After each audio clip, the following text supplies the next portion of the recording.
What's up, fantasy managers? Welcome back to another episode of the First Pitch podcast brought to you by PitcherList.com. My name is Jake Crumpler, and I'll be your host for this edition of the pod. You can follow me on socials at Jake Crumpler and can find all of my work at CrumplerBaseball.com. Let's dive into everything baseball related from Sunday, September 7th. We'll start things off, as always, with the transactions, injuries, news, and notes from around the league. Kicking things off with the bad news as catcher Ryan Jeffers was placed on the 7-day IL with a concussion. Looks like Mickey Gasper will split catching duties with Johnny Pereda for the Twins until Jeffers returns from the concussion IL. In terms of transactions, starting pitcher Brandon Sproat, the Mets' number 5 prospect according to MLB Pipeline, was selected from the minors to make his MLB debut on Sunday in Cincinnati. Sproat tossed 6 innings, allowing 3 hits and 3 earned runs, walking 4 while striking out 7, inducing 6 whiffs with 26% CSW across 88 pitches, relying heavily on his performance on balls in play. He had a pretty deep arsenal, and he's definitely going to be fighting with Jonah Tong and Nolan McLean to retain a rotation spot for the Mets when Kodai Senga eventually returns from a minor league stint. But it looks like Sproat will get the Rangers in his next major league start. In terms of news, outfielder Alec Burleson is expected to be activated from the 10-day IL today.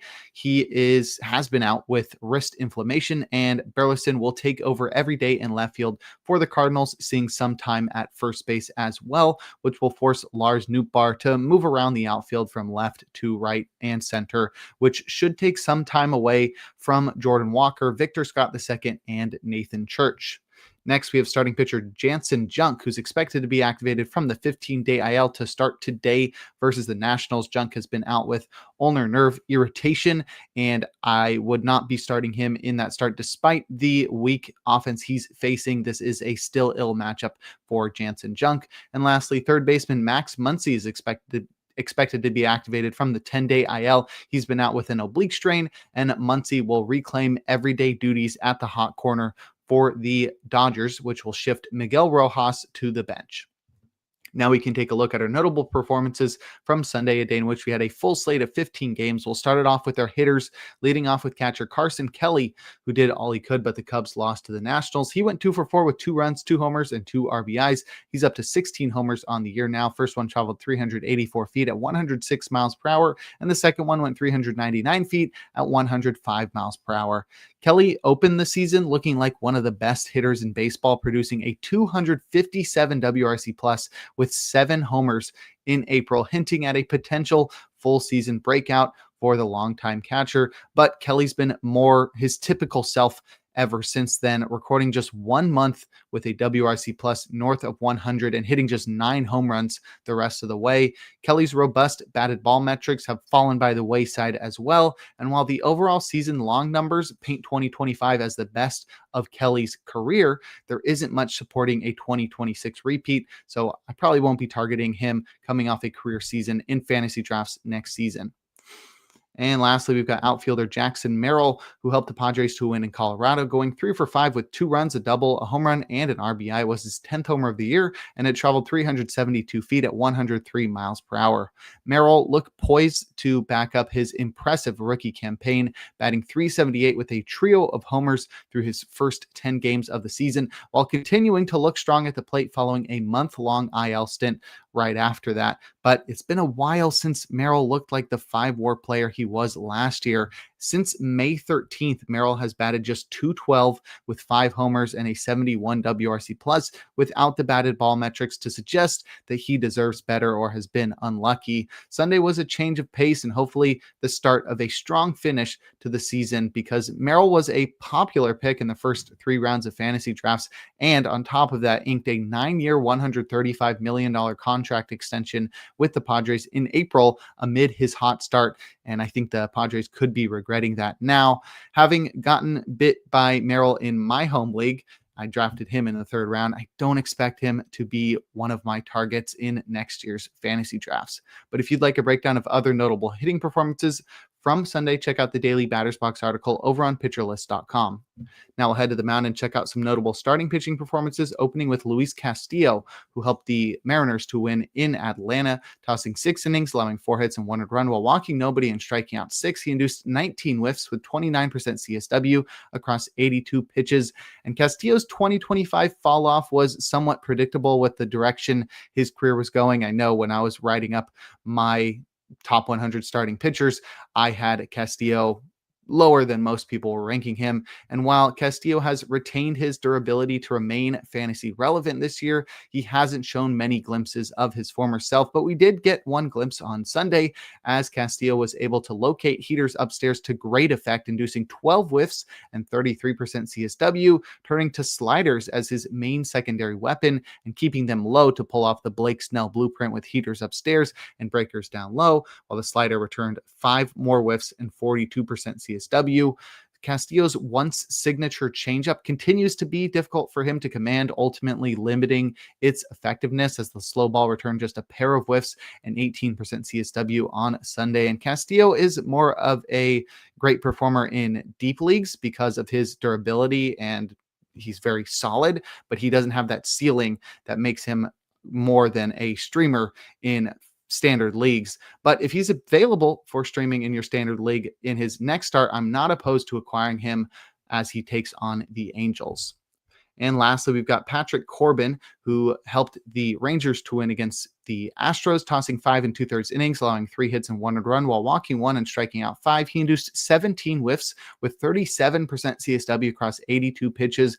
And after years of looking absolutely washed, recording a 5.62 ERA since the start of 2020, which is the worst qualified mark in baseball, Corbin has rejuvenated his career in Texas. And while it hasn't been spectacular, he's got a 4.36 ERA and a 1.32 whip. He's proven to not only be reliable throughout the season for an ailing Rangers rotation, but he's also had moments where he looked like his past dominant self, which is something we hadn't seen over the last few years. And he did so again on Sunday, where he couldn't escape the 6th, but he did put up whiff and CSW numbers that would have been golden goal worthy on a day in which Hunter Green wasn't on the mound. Corbin got a righty-heavy Astros lineup and turned to the cutter that Nick had begged him to deploy as his most thrown offering on Sunday. This was a pitch that Corbin was not throwing during his time with the Nationals, or would limit the amount that he threw it, and Nick always begged him, please throw the cutter more. It's really going to help your arsenal, and it really did, as it was Corbin's most thrown offering